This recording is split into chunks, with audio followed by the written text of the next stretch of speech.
So today we're having a fiesta. It ties in with the novel Esperanza Rising that we had just finished reading in class. Esperanza Rising was about how this girl named Esperanza was first a rich girl who lived in Mexico and became poor and had to live in the fields and work.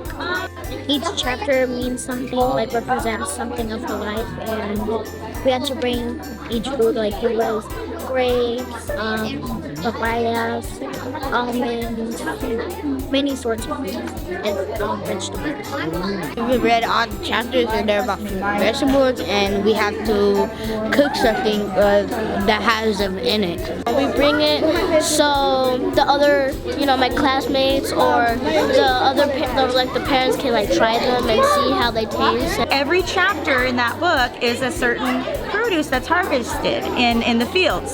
So the students each chose one of those produce types and with their family at home created a dish, and then together we came here and we're eating as a community, as a whole.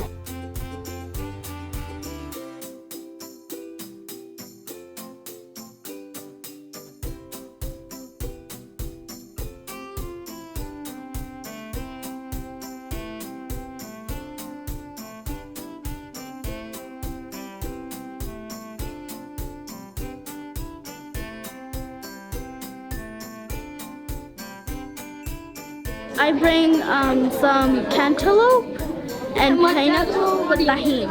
I brought plum crisp. I learned that plums can grow in different colors.